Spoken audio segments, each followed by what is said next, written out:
Today is one of them days. You know, every day is not always super sunny. Some days are bad. So this is the day that I'm gonna get rid of one of my favorite cars.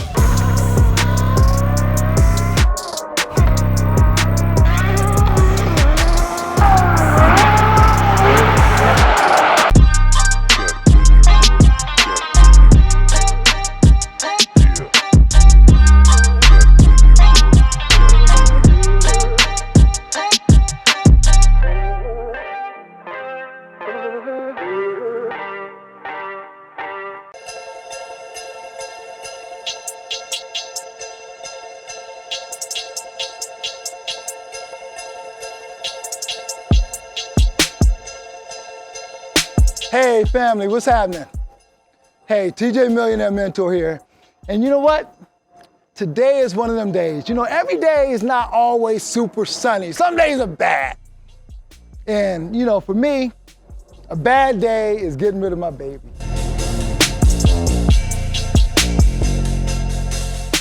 So this is the day that I'm gonna get rid of one of my favorite cars. And I know, I always say my favorite car, right? But they all are my favorite cars. So it's kind of sad. But what's gonna make it a little bit better is that, you know, I got one of my boys coming through and I'm gonna give him the last drive. Instead of me taking the last drive, I'm gonna give him the last drive.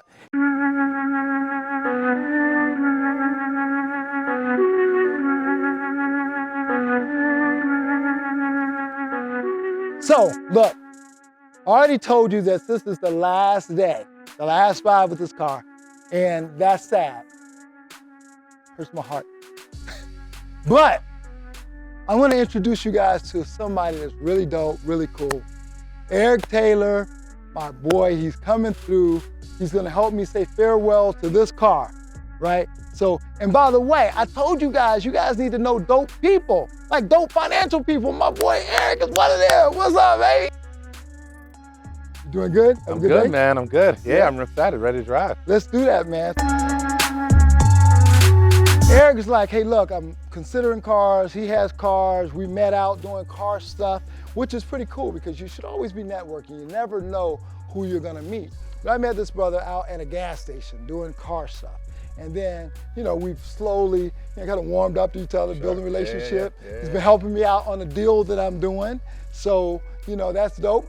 And so having said that though, like, you know, I tell people all the time that they ought to know people like you, right? Financial gurus, people that know the world of finance. Sure. And there's different things, right? When we talk about knowing the world of finance, there's like the accountant people, you know, that takes care of your accounting and stuff like that. Taxes. There's the people that do taxes, make sure you stay compliant.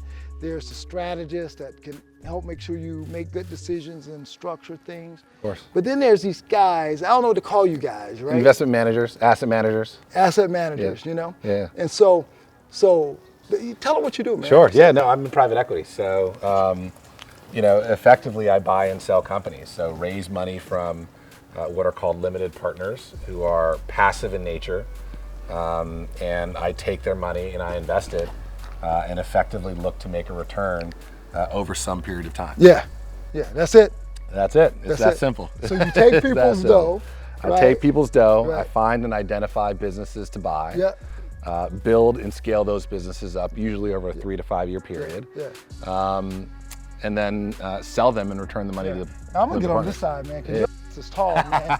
Seems like, you know, see, there's a slope. See, he is tall, but damn, he ain't that tall. I know, now you got me. Now you got me. Now you got me. So, yeah, I was looking at you like, what the hell? so no, that's cool, man. So, you know, to learn that kind of stuff, I mean, I know you've like worked in all types of places. Sure, yeah. Went to this bull school, you know. What was the school you went to? I went to Harvard. Yeah, so, you know. Yeah, I started. They wouldn't let me in schools like that. I mean, listen, but you're still doing all right, though. Hey, you're still doing all right. But honestly, you know, I say that, right? I'm doing all right, but it's been with the help of folks like you that I am doing all right. Because, you know, when I say I sold my company, so, you know, Eric, break that shit down in layman's terms, right? One of the things that I say you guys do that most people don't know is this thing called financial engineering. Sure. What is that? So, you know, let's just break it down as simply as possible. Let's say that you wanted to build a business, and let's just say it's simple. Like, let's say it's a lemonade stand. Yeah. All right, well, what do you need to create a lemonade stand on some corner? Well, you probably need a little bit of wood to build the stand. Yeah. You're gonna need some lemons, maybe some limes, some ice, some sugar. All that costs money. You might have to even rent the little plot of real estate on someone's house corner. All that costs money. And so you start building out a model, trying to understand exactly how you're going to finance the purchase and ongoing costs of managing that lemonade stand. So let's break it down a little bit, right? First of all, what do you need to sell lemonade? Well, you need, as I said, lemons, sugar, ice, water, etc. Those are going to be your running ongoing costs. So you're going to need to raise something called working capital in order to fund those costs. But something like the wood that's going to be stationary, that's more of a capital expenditure, right? That's something that is not going to move. It's going to stay there overnight, although you might drag the lemons and limes and sugar and stuff away and bring it back in the morning. That wood's going to stay there. Now, when you think about a building, right, usually you can finance that differently than you would be able to finance buying limes and sugar and all that stuff, right? You can usually finance buildings or real estate with what's commonly known as a mortgage. So, again, breaking it down, you've got the actual place where your employees, in this case, where all your key costs are located. You're going to borrow a little bit of that money, and you're going to put some, take some equity out of your own pocket and finance that real estate. And then your ongoing costs, you're going to use your working capital for. So what I'm an expert in is figuring out how to break all that down and finance it. Right. So that as I sell it, the money that I'm putting in is minimized, and the return that I'm making on the money that I'm putting in is maximized once I exit that business. Because again, if you're borrowing money versus investing equity, you're going to have two different rates of return on that effect. So here's and the that's thing. what I'm taking advantage of. So here's the thing. Here's why, you got the Harvard guys that understand this. So then you got guys like me, right? Just kind of, so here's the thing. Y'all think I'm all, but I come from nothing, right? Absolutely nothing. And I didn't have a whole lot of smart people around me in terms of business stuff, big business. But what I like about what you guys do, right? And you said it, but is taking this one thing, right? That lemonade stand, multiplying that business and doing the financial engineering around that business where somebody might make $100,000 a year and you turn that into $10 million, $20 million, or whatever, right? So I like that, right? So the point is this, is that, so we talked about financial people that you need to know, right? And you guys all know the accountants and the tax people, and I even introduced you guys to strategy and that kind of thing. And there's even people like financial planners and things like that. You need to know those guys. But when you need to know these guys are when you are starting to build a business. Right? You need to know how you're going to get out of that business down the road. And how do you make money? How do you build wealth? And so these guys help you build a plan for doing that, right? They help you understand the things that you need to do to make that lemonade stand go to a whole nother level, right? There's people selling all types of things. Coffee. Think about it. Somebody that sells coffee is one of the biggest companies in the world, Starbucks. Of course. Right? So Starbucks is only Starbucks because of people like this, right? So it's not like just a CEO sitting in there saying, hey, look, we're going to make really great coffee. The CEO had to have this kind of understanding and knowledge in order to become a Starbucks. So, having said that, how do you apply all this Harvard guru, super smart to your life? Is if you're building a business, figure out how you're going to get out of that business. What is going to be the strategy so that you get out, right? And people start talking about seed money and angel investment and series and all that sort of stuff. Understand all that stuff. Go look it up, understand what all that stuff means. Go understand what valuation is for your particular business, right? Go figure out the keys to growing valuation in your business and how do you sell a business, right? So that's what these guys do. They go in, they look at your business and say, damn, you know, if I do X, Y, and Z, this is worth $100 million. Yeah. And right now it's worth $1 million. Yeah. You know, yeah. that's what these guys do. So. And it's just mastering OPM, other people's money. Yeah, OPM, understanding the financial engineering though, that's the key. That's the key. That's the key. That is the difficult part in some cases, but once you get used to it, it's not all that difficult. Yeah, so go look up some stuff. That ain't why we're here. We're here to drive cars. Yeah, let's do it. But I wanted to make sure you guys knew and was introduced to Eric. What's the name of your company, man? My business is called Trident. Yeah, it's a private equity firm. We're based out of New York City. We invest specifically in small businesses that do between $10 and $100 million in revenue. So generally, the companies that we're investing in have a little bit of scale, but you know, one of the main reasons why small businesses have a difficult time competing with large businesses is access to capital, being able to find money to grow, to build new units, to hire more employees, to buy more real estate, and that's a problem that I come in and fix with money. Yeah, so, see, there it is. See, so we had to talk to him like from down south, like old school, for him to break it down and make it make sense. I was born in Detroit and I'm from Southern Texas now, so we ain't gotta do all that, you know. But you know, you Harvard guys, no matter where you come from, man, you could be as poor as me when you grew up. But by the time you go to Harvard, man, it's a whole nother. Everything done changed. Yeah, everything done changed. It's different. Everything done changed. So he masters OPM, you know, other people's money. So we're gonna drive this car though, man. So let's do it. Let's. I mean, you've been wanting to drive this car because you like 812s. Yeah. What's your thing? You know, so I'm interested in the brand. I haven't spent a lot of time driving it. You know, I spent a little more time with, you know, McLarens and Porsches, you know, in some cases. Yeah.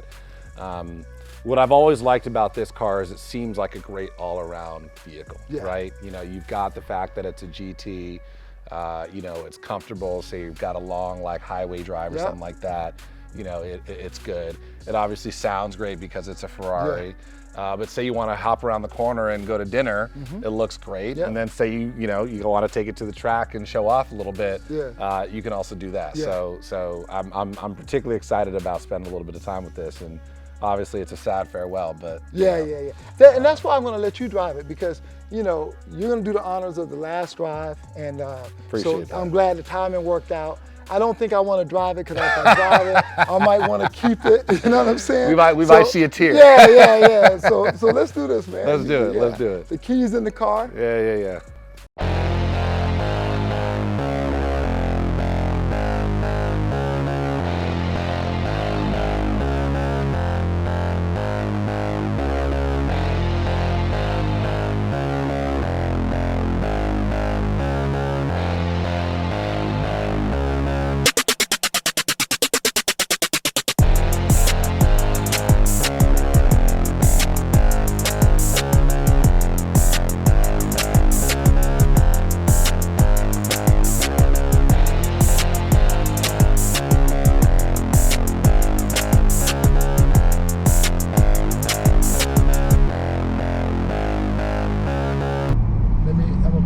Show you something real fast. Sure, yeah.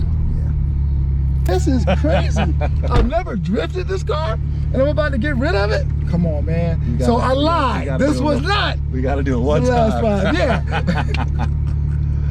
Oh, good. Okay. So we're gonna change this. Put this in race mode. We're gonna take all this shit off. It was at this moment that he knew. He fucked up.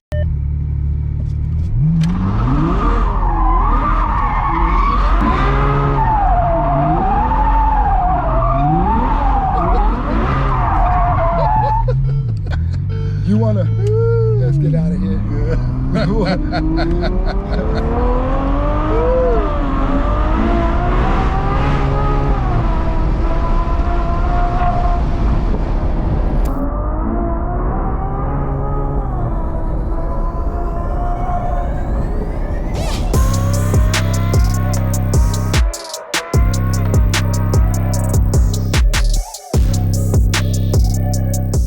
So, what you think? Man, this might be the one. We'll see.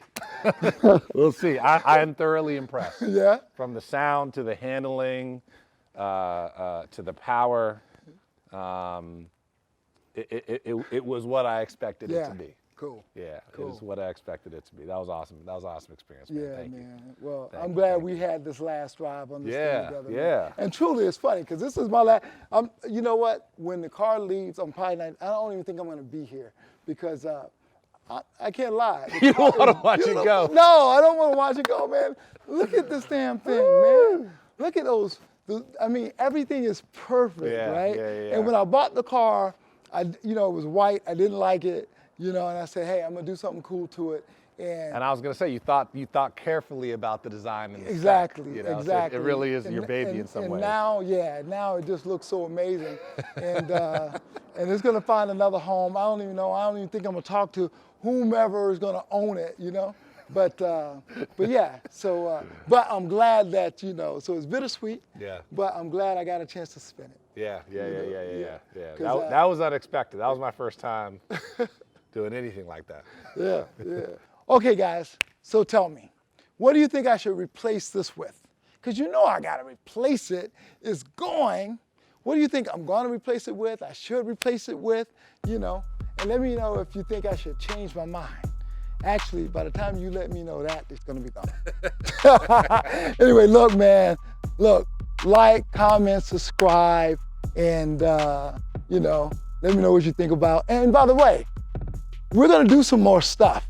And we're going to do some stuff kind of dropping more like educational content because I think we need to know more about finance. And the more you know about finance, the bigger your vision can be, the more money you can make, and just more equipped you're going to be to build wealth. So, yeah, right. So we're going to do that. So, okay, if you want to see more videos like this, check this video out right here. All right? And hey, we'll see you next time. Let's go ahead and, get a drink before you go. Yeah.